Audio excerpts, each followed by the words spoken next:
Hello students, BA second year विषय समाजशास्त्र। इस विषय के अंतर्गत आज मैं सामाजिक नियंत्रण ये टॉपिक ले रही हूँ। इसमें सामाजिक नियंत्रण के साधन क्या क्या हैं या इसके अभिकरण क्या हैं, इसके बारे में आज मैं आपको समझाऊंगी।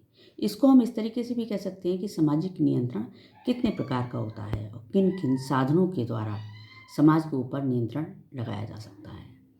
ये जो है वो दो प्रकार का होता है। एक होता है औपचारिक नियंत्रण और दूसरा होता है अनौपचारिक नियंत्रण। इस वीडियो में मैं औपचारिक नियंत्रण के साधन के बारे में आपको समझा रही हूँ।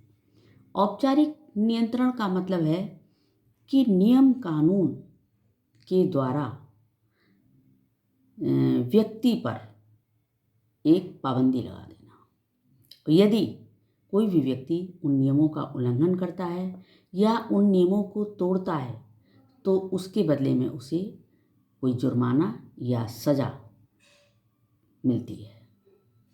सरकार की ओर से, राज्य की ओर से या कानून की ओर से, या किसी संस्था में हम काम कर रहे हैं उसके कुछ नियम कानून हैं, उनको यदि हम तोड़ते हैं तो भी हमें उस संस्था के अकॉर्डिंग हमें सज़ा मिलती है।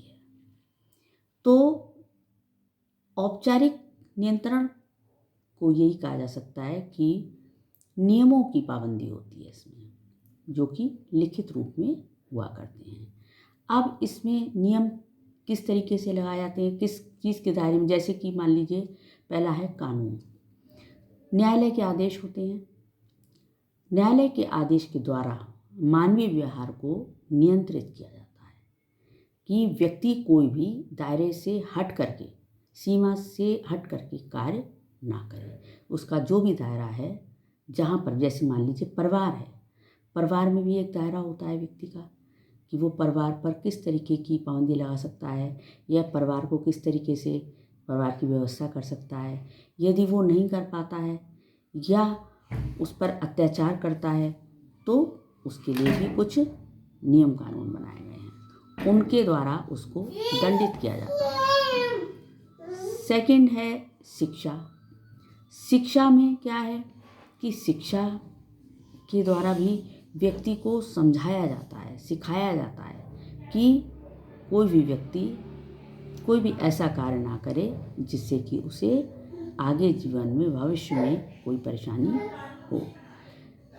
तीसरा है बल प्रयोग। बल प्रयोग में जब समाज किसी भी तरीके से गलत कार्य करता है, नियमों का उल्लंघन करता है, कभी कभी ज़्यादा ही समाज प्रताड़ित करता है सरकार को, जैसे कि नियमों की अवहेलना करता है, तो उसके ऊपर बल प्रयोग भी किया जाता है सरकार के द्वारा, पुलिस के द्वारा।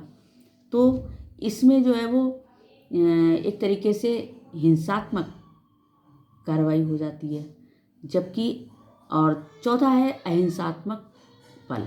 इसमें जो है वो बल प्रयोग में भी अहिंसात्मक बल प्रयोग किया जाता है, जैसे कि हड़ताल, बहिष्कार, असहयोग,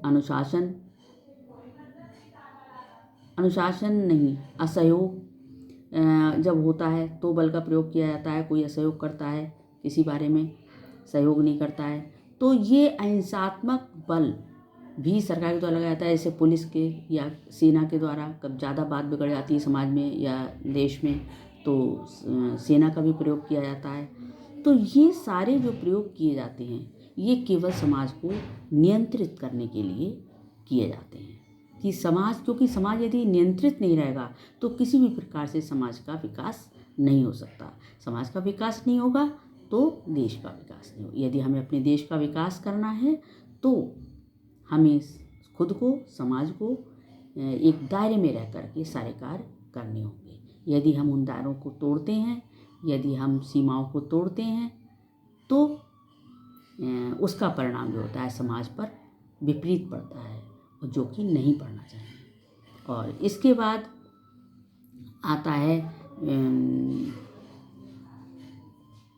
ये सारे आते हैं औपचारिक साधन के अंतर्गत, और इसके बाद आते हैं अनौपचारिक साधन। ये मैं नेक्स्ट वीडियो में लूँगी। Thank you.